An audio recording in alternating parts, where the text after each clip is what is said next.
Pagkatapos ng nangyari, sinabi ni Han, "Ang galing mo talaga, kuya." Nakita niya si Kuya Tien na nagsuka ng napakaraming dugo matapos kainin ng carrot, at pagkatapos ay bumuti ang kanyang kalagayan. Nagbago raw ang kulay ni Kuya Tien mula kulay abo patungong lila. Masaya siyang kumakanta habang pinapanood ni Ran na napangiti. Naisip ni Ran na mahilig talaga si Han manood ng animasyon kaya maging ang kanyang paglalarawan ay detalyado at graphic. Biglang nakaramdam si Ran ng kakaiba. Napansin niya ang isang malaking kamay sa ibabaw ng kanilang kotse, isang dambuhalang gorilya na umaatungal.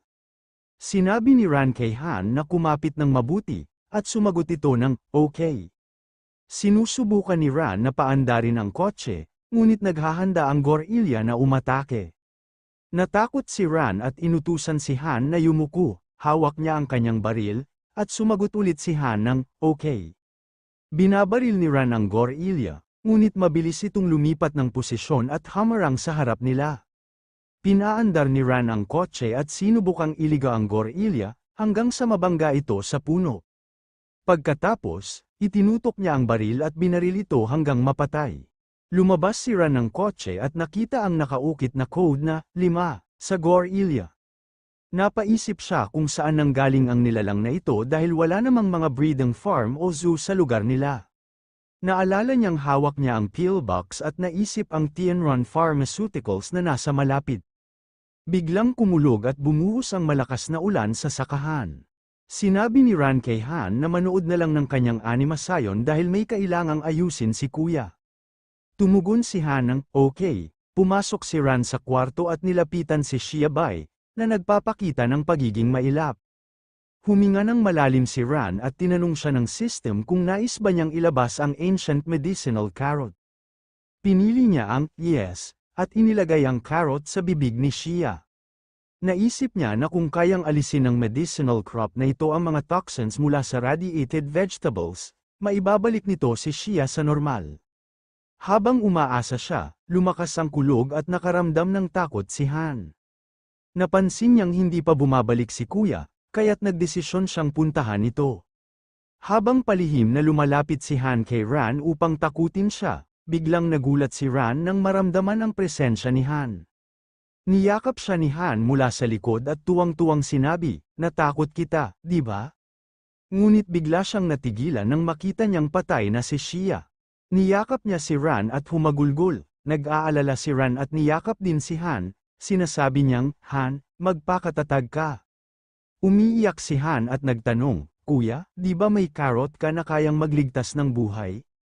Bilasan mong pakainin si Xiaobai, ipinaliwanag ni Ran na hindi kayang iligtas ng carrot ang mga nilalang na naging mutated na. Patuloy na umiiyak si Han at sinabing ayaw niyang mamatay si Xia. In-update ng system si Ran tungkol sa ranggo ng mga pananim, ang Level 1 Anti-Radiation Rank Crops ay may halaga na 1 punto bawat kilo. Ang Level 2 Ancient Medical Crops ay may halagang 100 puntos bawat kilo. Ang Level 3 God Rank Powerful Crops ay nagkakahalaga ng 1,000 puntos bawat kilo. At ang pinakamataas na Level 4 Super God Rank Buff Crops ay may halagang 10,000 puntos bawat kilo. Inilibing ni Ran at Han si Xia sa ilalim ng puno. Malungkot si Han, at hinawakan siya ni Ran sa kamay, sinasabing, "Palamig na rito, balik na tayo." Pagkatapos, nakita si Han na nanonood ng TV, tinawag siya ni Ran at sinabing maghapunan na dahil lahat ng paborito niyang pagkain ay nakahanda. Hindi sumagot si Han, kaya't huminga ng malalim si Ran at dinala ang pagkain sa mesa. Sinabihan niyang manatili sa bahay si Xia para samahan si Han, at tumango naman ito. Nagbigay ng update ang system kay Ran na ang mga radiation-resistant crops ay mature na at kailangang anihin agad. Si Ran ay nakatayo malapit sa mga tanim, at ang sistema ay nagpapalam sa kanya na ang mga tanim ay naani na, radiation-resistant genetic crops na may timbang na 5,000 kilo at ancient medicinal grade crops na may 10th kilo. Ang robot ay nagsalita ng ilang salita, at kinumpirma ng sistema kay Ran na matagumpay na natubos ang mga puntos. Ang mga sirang greenhouses ay nasa level 1, habang ang ordinaryong greenhouses ay nasa level 2. Nagbigay ng babala ang sistema kay Ran na may panganib, ang defense shelter ni player Tian Ran ay may rating na 3 lamang, kaya limitado ito sa pagprotekta laban sa mga maliliit na mababangis na hayop na may matinding panganib. Inirerekomenda na magtatag ng mas mahusay na defense system agad-agad. Napag-isipan ni Ran na ang pangunahing prioridad niya ay ang pagpapataas ng kaligtasan ng kanyang farm. Sa kasalukuyang level ng mga tanim, mataas ang point growth kaya't maaaring ipagpaliban ang pagpapalawak ng produksyon. Inabisuhan siya ng sistema na i-upgrade ang wall reinforcement mula level 1 papuntang level 2. Matagumpay na nabili ang carry meter power grid, at ang puntos niya ay 500. Nakakuha siya ng radar na may parade level 10-1, bagamat kaunti na lamang ang kanyang puntos, nais pa rin ni Ran na makakuha ng mechanical guards para kay Han. Napansin niya na hindi sapat ang puntos niya para dito. Mapupuno ang puntos kung ibebenta niya ang mga butil na nakaimbak sa warehouse. Kapag naubusan siya ng puntos, madali naman itong mapunan muli. Napagpasyahan niyang bilhin ang 2 muna, kaya nag-click siya sa 3,500 na halaga ng mechanical guard, at kinumpirma ng sistema ang matagumpay na pagbili. Ang level 1 na Hummingbird, isang green building unit, ay may full load capacity na 100 out of 100 at nasa 0 out of 100 ang damage level. Ang bilis nito ay rated sa 5 at ang damage output ay 3, subalit ang defense rating nito ay 1 lamang. Ang pangunahing atake nito ay pagbaril, samantala, ang level 2 na Hound, isang level 2 combat warrior, ay may full load capacity na 50 out of 50 at may fuel capacity na 100 out of 100. May speed rating ito na 4, damage rating na 6, at defense rating na 5. Maraming klase ng atake ang maaaring gamitin nito, kabilang ang pagsusunog, pagbaril, at pagkagat. Napansin ni Ran na pinupulbos ng Hummingbird Warrior ang mga nahulog na dahon. Inatake ng ibon ang mga dahon at natuwa si Ran sa resulta. Napakatumpak, sabi niya. Sunod ay nagpasya siyang subukan ng lakas sa lupa kaya iniutos niyang atakihin ng Hound Warrior ang bato. Dinurog ng mandirigma ang bato, at muling natuwa si Ran sa resulta. Mas ligtas na ang pakiramdam niya ngayon, tinawag niya si Han ngunit walang sagot. Lumapit ang Hound Warrior kay Han at tinitigan ito ng may pagmamahal.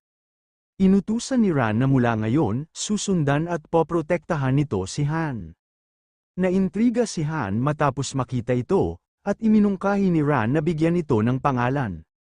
Paano kung tawagin natin itong Ziwo Bai? Naging emosyonal si Han at niyakap ang Hound Warrior.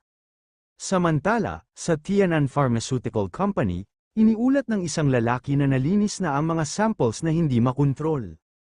Ang data ng bilang 7 sample ay patuloy na tumataas at kayang batasin ang 5 mm na makapal na steel plate. Tinanong ng isa pang lalaki kung kumusta ang kabilang panig.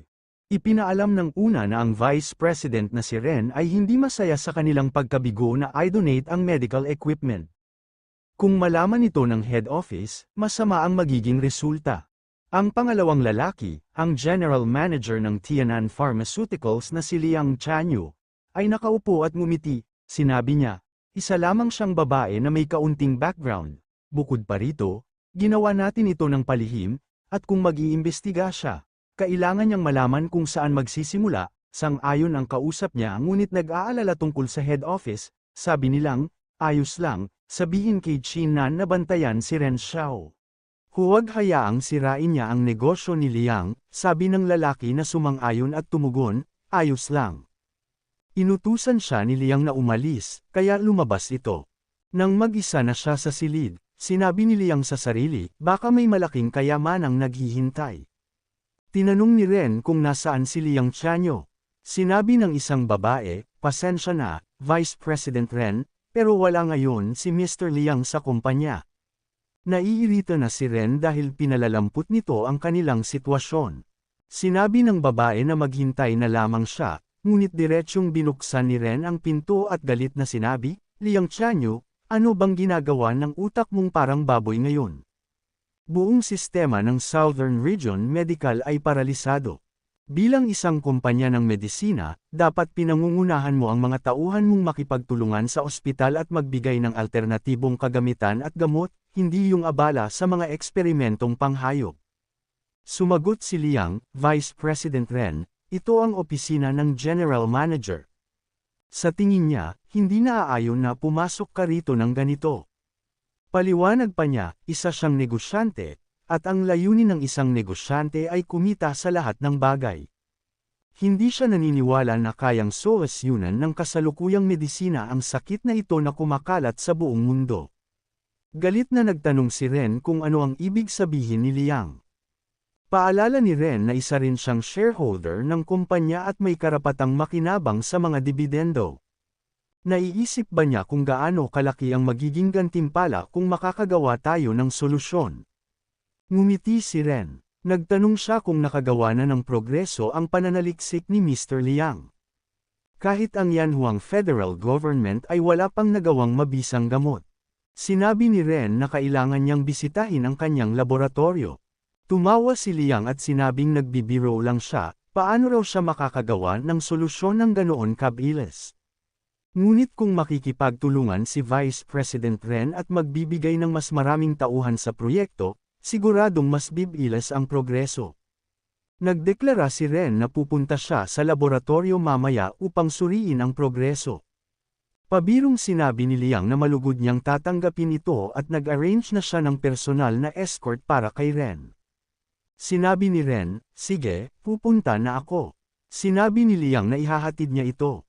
Isang lalaki ang nag-ulat kay Vice President Ren na ang technical team ay nakapag-scan lamang ng mabilis mula sa entrada hanggang sa sekretong laboratorio dahil kulang ang oras nila sa opisina. Malamang nawala ito sa opisina. Kinilala ito ni Ren at inalam ang tungkol sa Fox. Tinanong niya ang lalaki kung nakakuha ba ito ng pahayag mula sa siyentistang nahuli.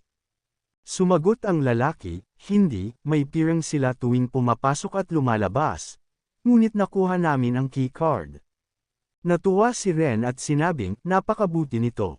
Inabot ng lalaki ang keycard kay Ren, at inisip niya kung saan pa kaya ito maaaring itago bukod sa mga lugar na iyon.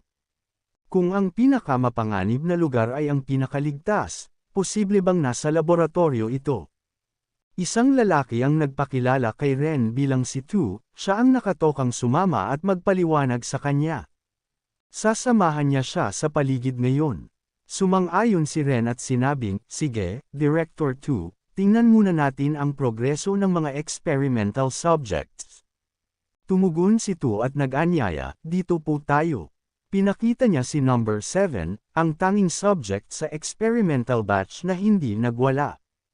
Tumaas ang lakas nito ng 10 beses.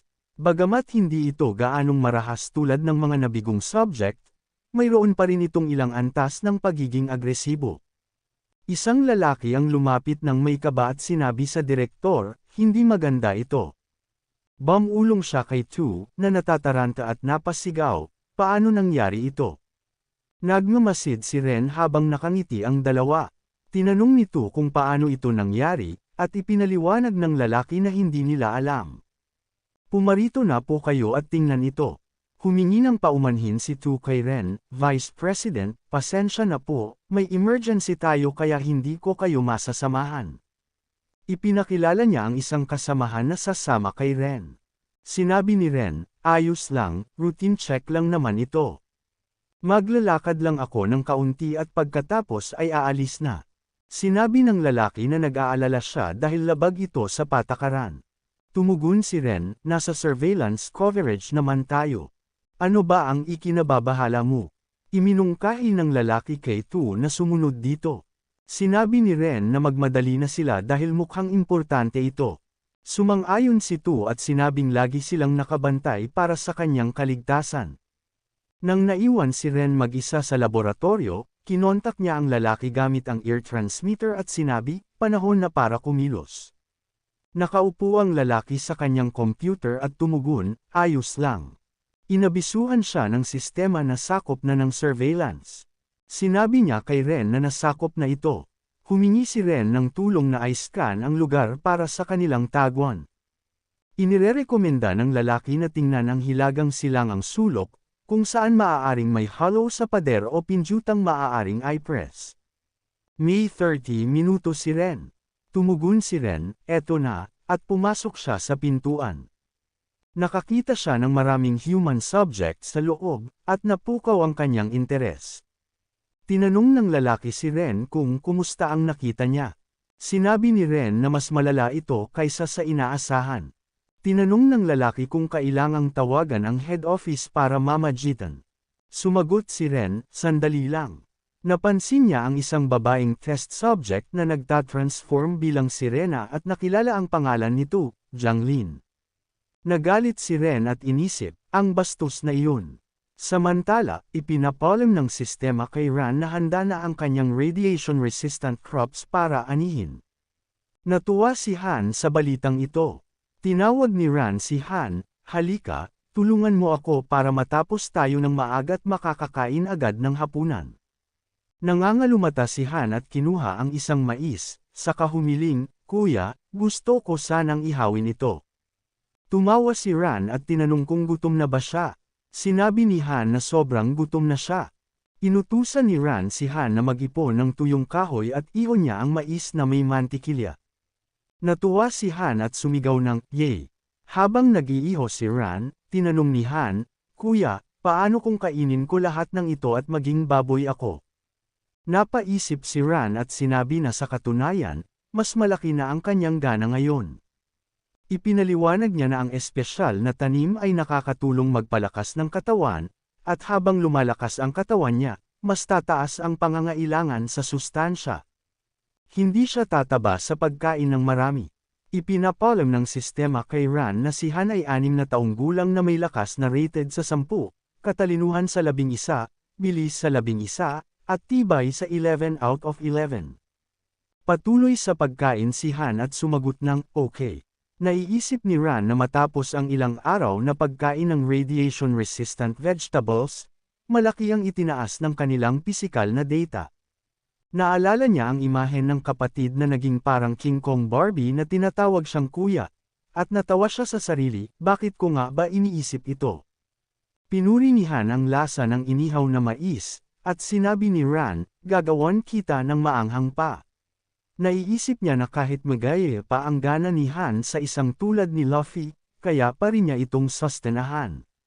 Biglang nag-alerto ang sistema kay Ran na may darating na bisita. Nagtaka si Ran kung sino ang bibisita sa kanya ng ganoong oras. Napansin niya na si Cheyenne ito. Nagulat siya at naisip kung bakit ito narito.